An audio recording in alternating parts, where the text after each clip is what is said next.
Yes. तो legal और regulatory environment क्या है डेरिवेटिव में? पहला, SCRA security contract regulation act 1956। ठीक है। सिक्योरिटी को डिफाइन कहाँ किया गया है? SCRA के सेक्शन 2H में। ठीक है। और इंक्लूजन कैसे किया गया था? अमेंडमेंट किया गया था 1999। ठीक है। तो डेरिवेटिव कॉन्ट्रैक्ट को लीगली रिकॉग्नाइज किया गया था एज अ सिक्योरिटी। ठीक है। SCRA section 18A further stipulate that contract in derivative are valid and legal. Valid and legal कब है? जब वो रिकॉग्नाइज स्टॉक एक्सचेंज में ट्रेड हो रहा है और क्लियरिंग हाउस के थ्रू सेटल हो रहा है बाय लॉ। ठीक है। ये इंपॉर्टेंट है, आता है यहां से क्वेश्चन, केवल इतना ही पूछता है। और सिक्योरिटी कॉन्ट्रैक्ट रेगुलेशन एक्ट ने इंपावर भी दिया है सेंट्रल गवर्नमेंट को to grant recognise on to stock exchange. ठीक है। कि उनके फंक्शंस को आप देख सको, मॉनिटर कर सको। ठीक है। If government govern the listing of security and give government SEBI power to make rule, inspect exchange, even supersede management. अगर कोई गड़बड़ की है तो मैनेजमेंट के ऊपर से भी आपकी पावर है। ओके। फिर होता है सेबी एक्ट 1992।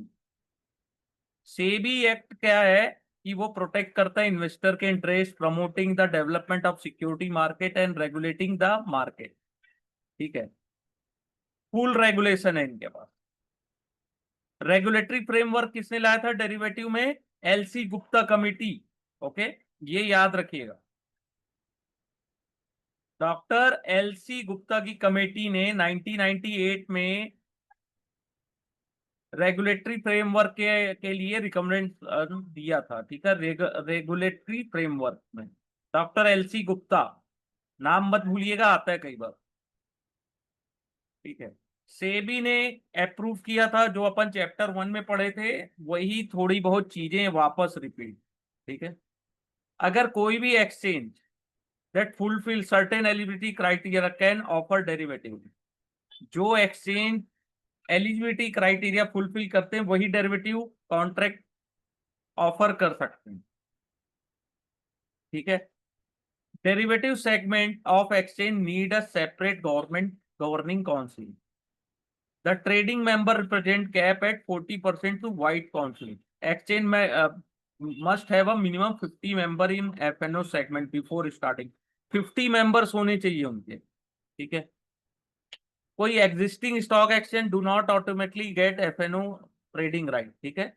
आपको higher net worth infrastructure qualification register आपको डेरिवेटिव सेगमेंट के लिए करना ही होगा। क्लीयरिंग कहाँ होती है? सेबी अप्रूव क्लीयरिंग कॉर्पोरेशन में। ठीक है। क्लीयरिंग कॉर्प भी बनने के लिए आपको एलिजिबिलिटी क्राइटेरिया आपका होना चाहिए। क्लीयरिंग कॉर्पोरेशन NSC का कौन है? NSCCL, national stock clearing corporation limited. Member and registration, इनका नेटवर्क कितना होता है? जैसे all derivative broker and clearing member registered होने चाहिए सेबी के साथ, उनका नेटवर्थ होना चाहिए फॉर क्लीयरिंग मेंबर 3 करोड़। ठीक है। या 300 lakhs। ठीक है। नेटवर्थ में fix asset, pledge security, liquid assets, ठीक है, are deducted. Okay. Trading member can also have a net worth set by the exchange. Contract specification पहले कितना था? 5 लाख का था।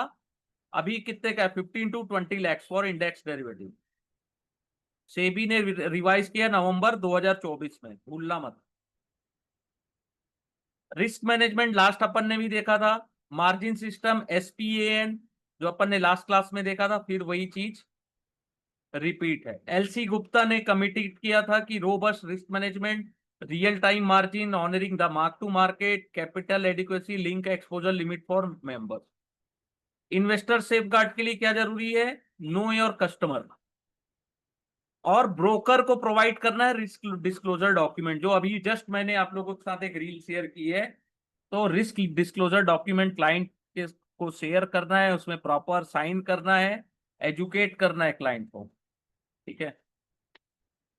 और जो भी डीलर और सेल पर्सनल ऑफ ब्रोकर बैठते हैं एफएनओ सेगमेंट में, उनको NISM 8 एग्जाम तो पास करना है, ठीक है। यहाँ देखिए लिखा हुआ है, member deposit and collateral, broker in FNO must deposit collateral with clearing members, split into cash and non cash, ठीक है।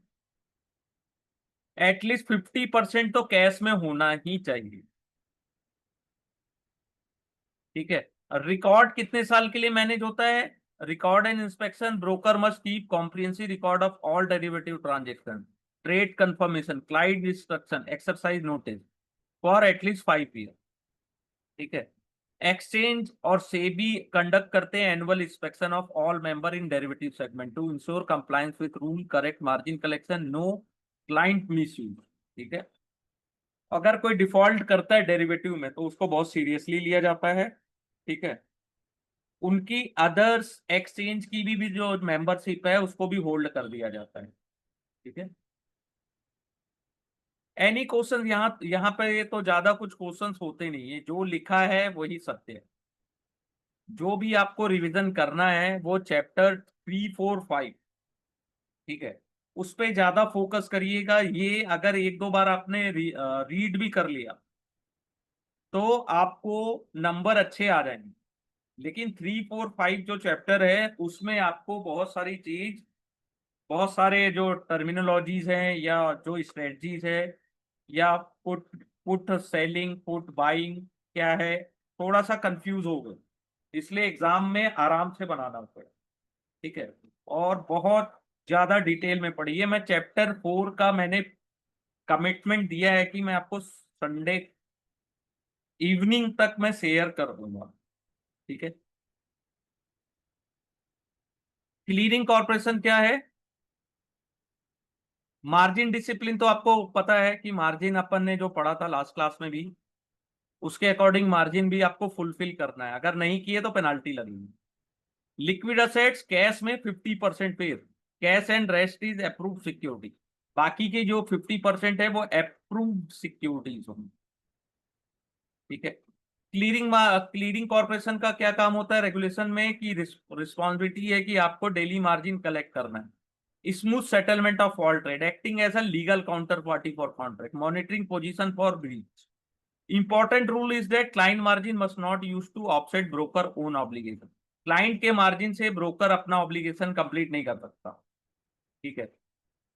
A broker cannot use one client fund to another losses to और अदर प्रोप्रियटी लॉसेस, किसी दूसरे के loss को आपके loss से compromise compare वो नहीं कर सकते फुलफिल, ठीक है। ब्रोकर डिफॉल्ट होता है तो जो क्लीयरिंग कॉर्पोरेशन है, ब्रोकर क्लाइंट्स की ओपन पोजीशन को अदर सॉल्वेंट ब्रोकर के साथ ट्रांसफर कर देते हैं कि क्लाइंट को कोई हार्म ना हो, ठीक है। और जितने उनके पैसे होते हैं ना, यानी कि जो सेटलमेंट होते हैं 25 लाख से नीचे के वो तुरंत हो जाते हैं, और 25 लाख से ऊपर के जो बड़े सेटलमेंट होते हैं वो टाइम बेसिस पे होते हैं, यानी कि प्रोरेटा बेसिस पे, जिसका यानी कि सिस्टमेटिक होता है, थोड़ा थोड़ा करके वो वापस कर सकते हैं। लेकिन ऐसा अभी तक तो कोई न्यूज आई नहीं है किसी ब्रोकर की, ठीक है। Exchange must also report certain information regularly to SEBI. Occasion when 99% war margin were insufficient. जहां पे बिग मार्केट मूव आया है, रिस्क फोरकास्ट आप नहीं कर पा रहे हो, कोई बहुत से मेंबर डिफॉल्ट हो गए, ठीक है। तो SEBI oversight help SEBI rules if needed any keep an I on systematic risk. Systematic risk किससे मेजर करते हैं बताइए जल्दी। सिस्टमैटिक रिस्क सर, जैसे कि जो सिस्टम कंपनी को इतने का घाटा हो गया। नहीं, वो स्पेसिफिक रिस्क है।